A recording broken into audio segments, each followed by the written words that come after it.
Au sud-est de la France, Marseille.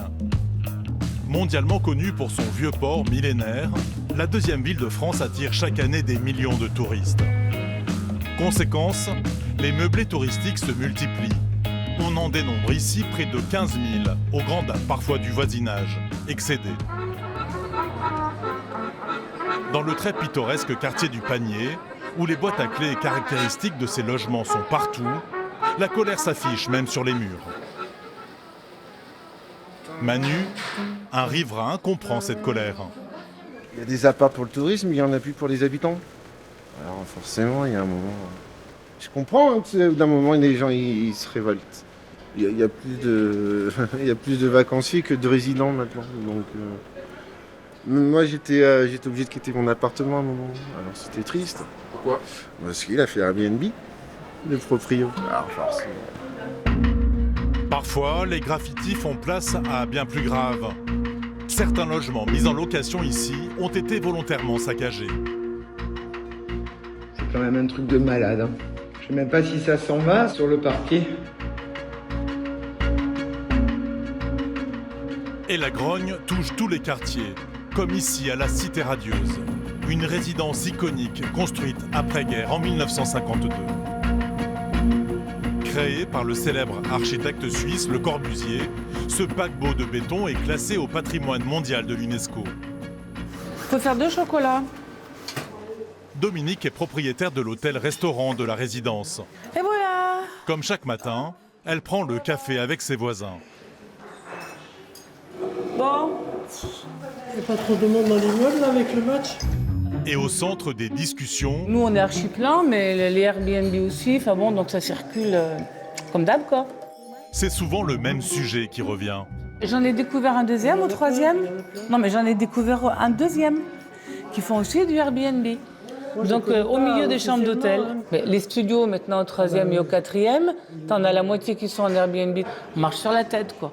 Ça fait 40 ans que je suis ici, moi. Nos enfants ont grandi ici. On a une vie sociale qui fait qu'on se connaît. Et ça, s'il y a trop d'étrangers qui ne participent pas du tout à la vie de l'immeuble, ça change l'état d'esprit, quoi. Voilà.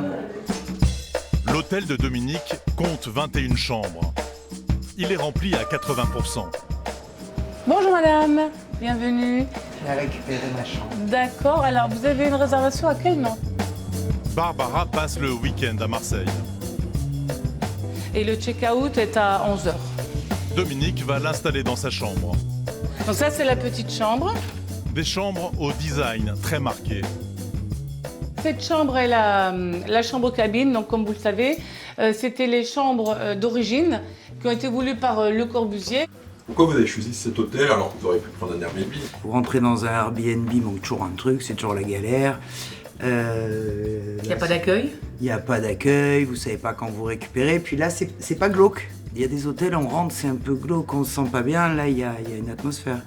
Nous accueillons nos clients comme des amis, un peu comme une chambre d'hôte, mais professionnelle. Et j'aime bien employer le terme hôtel d'hôte. Et à côté de ça, on a des gens qui louent des Airbnb avec des réseaux électriques pas conformes, dans un état d'hygiène pitoyable, et qui ne subissent aucun contrôle. C'est la foire à la saucisse. Donc, stop. Il faut arrêter ça. Bien, voici vos clés, je reste à votre disposition. Merci. Je vous souhaite une bonne installation. Merci, à tout à l'heure. Car depuis plusieurs années, Dominique se plaint des nuisances dues aux meublés touristiques. Voilà, donc encore un exemple de bel accueil Airbnb. Plus besoin d'humains, c'est pas la peine de se fatiguer. On met la clé, on utilise une conciergerie pour faire les chambres. Ça, c'est magique. Elle dénonce leur multiplication dans l'immeuble.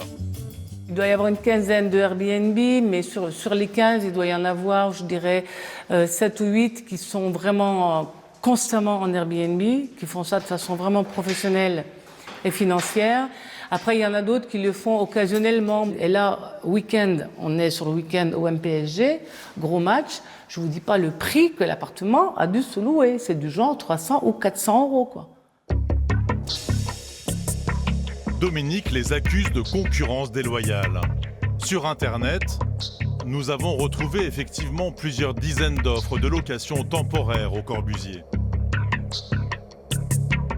Pour Dominique, les locations saisonnières ne sont pas seulement une concurrence à son business, elles sont aussi responsables de nuisances et problèmes de sécurité au sein du bâtiment.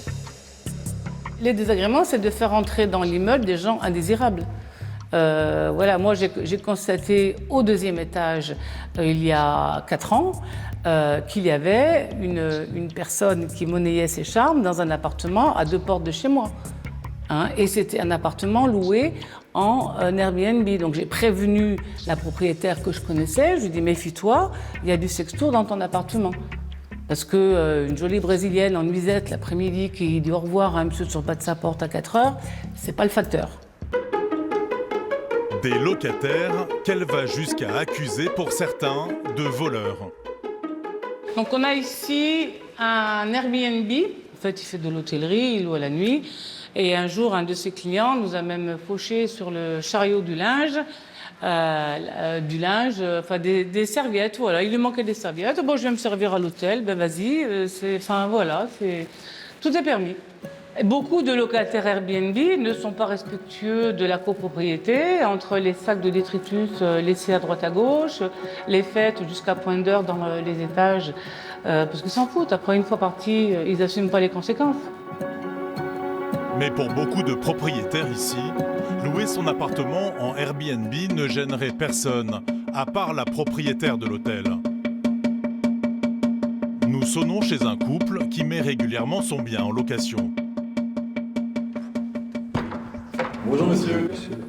En fait, on nous a dit que vous faisiez du Airbnb. Oui, c'est vrai. Parce qu'on nous a dit que vous louiez beaucoup d'Airbnb, que ça faisait des agréments. C'est ce qu'on nous a dit ici. Hein. Pardon ? Ouais, vous comprenez pourquoi on n'a pas envie de s'en mêler? Que quoi ? Parce qu'on fait beaucoup d'Airbnb. Qu'est-ce qui vous a dit ça ? Des agréments. Vous n'allez pas me le dire, évidemment, mais de toute façon, je le sais. Qui voulez-vous que ce soit ? Qui je peux gêner ? Dans le bâtiment, qui je peux gêner ? Mon voisin d'en face ? Or, sûrement pas. Donc après, dans l'immeuble, qui je peux gêner ? L'hôtel ? Et en quoi je peux la gêner ? En concurrence ? Imaginaire. Bah, vous êtes dans votre Non, bon non. droit de faire du Airbnb, quoi. Ah bah, complètement. Bien sûr, heureusement. Bah, complètement. On ne plus que ça. Mais c'est tout à fait légal et je ne trompe personne. Il n'y a aucun problème là-dessus. Bon après-midi. Au revoir. Avec près de 2 millions de logements proposés pour des locations de courte durée, la France est le 2e marché européen. Les tensions entre voisins risquent encore de perdurer de longues années.